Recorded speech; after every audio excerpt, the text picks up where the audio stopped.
De cette frontière avec le Mexique, il a puisé l'idée qui a conquis l'Amérique conservatrice. Son mur anti-migrant, Donald Trump s'y appuie aujourd'hui pour sauver son honneur à quelques jours de la fin de son mandat. En visite au Texas cette semaine, il a trouvé une nouvelle vertu à son mur. Il empêcherait la transmission du coronavirus. L'ennemi invisible a été très dur avec le Mexique. Et il y a des zones le long de la frontière où nous nous portons très bien grâce à ça. Nous nous portons très bien. Mais de l'autre côté, au Mexique, ils souffrent énormément à cause du virus. Loin de la Maison-Blanche, il esquisse pour la première fois les contours d'une Amérique sans lui. Nous ne pouvons pas laisser la prochaine administration envisager de démanteler notre mur. Moi, je ne pense pas que ça arrivera. Lui s'empresse de graver son nom, de peur que l'histoire ne retienne que ses turpitudes de fin de mandat. 3 novembre dernier, le soir de l'élection. Après avoir un temps mené au score, Donald Trump voit son avance fondre. Il reste encore des millions de bulletins à dépouiller, mais le président perd patience. Devant ses fans, il donne sa version de la vérité.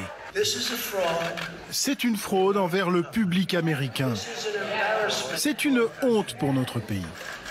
Nous nous préparions à gagner cette élection, honnêtement, et nous avons gagné cette élection. Pendant les 2 mois suivants, Trump livre bataille auprès des tribunaux pour faire annuler sa défaite. Quand il n'appelle pas lui-même les responsables des élections pour inventer des bulletins en sa faveur. Tout ce que je veux, c'est trouver 11 780 bulletins, ce qui est un de plus que ce que nous avons pour l'instant, parce que nous avons gagné cet État.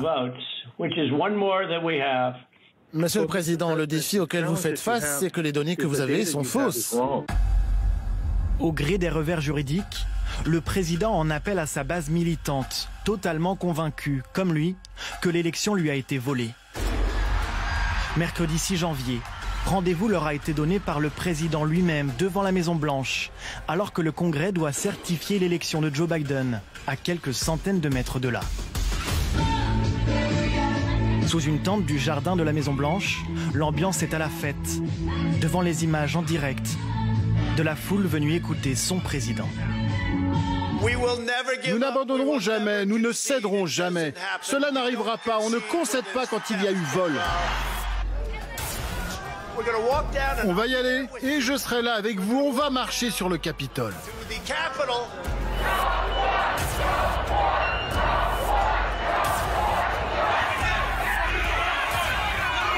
Cette élection nous a été volée. C'était une victoire écrasante et tout le monde le sait, surtout le camp adverse. Mais vous devez rentrer chez vous maintenant. Nous devons avoir la paix. Les images de l'invasion du Capitole choquent le pays. Le président change de ton jusqu'à appeler hier à une transition pacifique du pouvoir. Je tiens à être très clair. Je condamne catégoriquement la violence que nous avons vue la semaine dernière. La violence et le vandalisme n'ont absolument pas leur place dans notre pays et n'ont pas leur place dans notre mouvement. Pour que l'Amérique retrouve sa grandeur, il a toujours fallu défendre l'état de droit. Un ultime retour à la raison qui lui sera utile pour plaider sa cause lors de son futur procès en impeachment.